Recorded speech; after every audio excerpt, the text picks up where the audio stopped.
In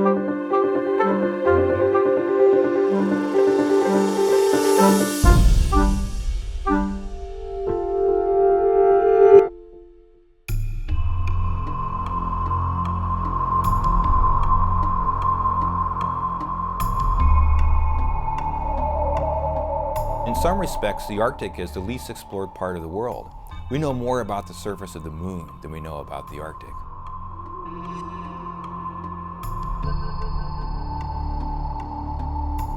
One thing that scientists universally agree on is that the Arctic is warming.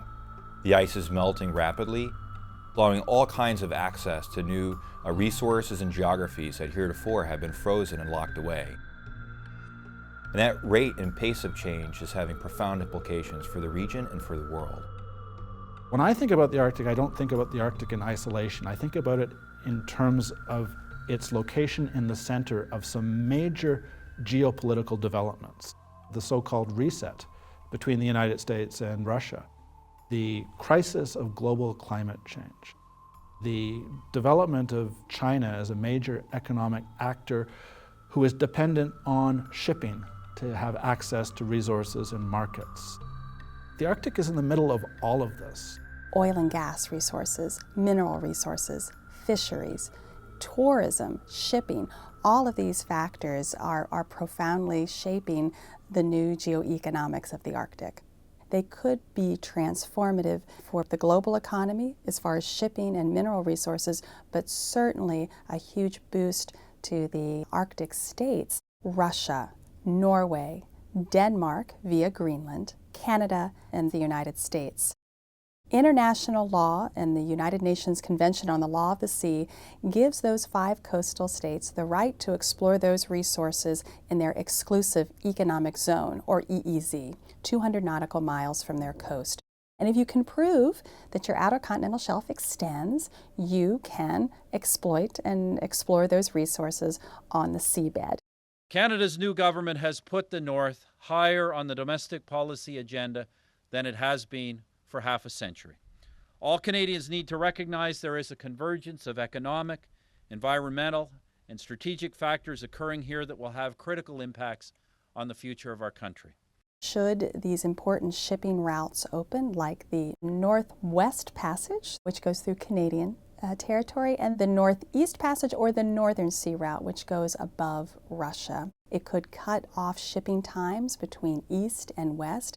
And then beyond the 200 nautical mile exclusive economic zone will be international waters. We call it the donut hole, and that's that circle around the North Pole that are the high seas. And so there are non-Arctic states like China, other Asian countries, as far afield as India, are saying, well, eventually we can explore those resources. Those are international waters.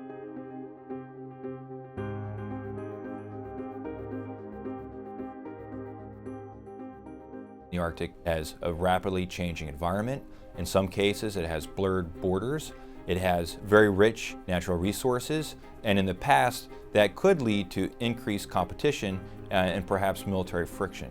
However, recent years show that Arctic nations are actually working in a concerted way towards collaboration and cooperation through organizations such as the Arctic Council, through bilateral agreements, and through a whole host of multilateral regimes based upon the solid bedrock of the UN Conventional Law of the Sea. But it's something that the world should definitely keep an eye on. In particular, how Russia chooses to behave in the new Arctic neighborhood will be very important in terms of how the Arctic develops. Особое внимание прошу уделить развертыванию инфраструктуры и воинских частей на арктическом направлении. Об этом сейчас несколько слов скажу поподробнее. Россия все активнее осваивает этот перспективный регион, возвращается в него и должна располагать здесь всеми рычагами для защиты своей безопасности и национальных интересов. Russia's Arctic strategy is largely driven by the need for Russia to be able to use the Arctic region as the base for its energy needs in the future. On the international side, I think it's mostly an issue of prestige and international recognition of Russia as being one of the key, if not the key, actor in the Arctic. The Arctic Council was established as part of an effort to engage Russia in the post-Cold War era And the Arctic Council has grown into a regional organization that has stepped up to the plate as the place where multilateralism takes place in the Arctic. The Arctic isn't a crisis today. Even though you sometimes see headlines that say the new Cold War and the race for the resources, it's an area of cooperation. But we have to think in the long term and make some difficult choices about how we spend our precious resources and how we protect our precious environmental resources. We believe that the Arctic is a new frontier for oil and gas. It's going to be relatively expensive oil and gas, nothing cheap over there. But if you think that the oil prices are going to be around $90, $100, it's still competitive. It's a disaster waiting to happen. We can see the Arctic sea ice melting in front of our own eyes, and instead of seeing that as a huge threat to mankind and the planet, all companies are rushing into the Arctic to drill for the oil that caused climate change in the first place.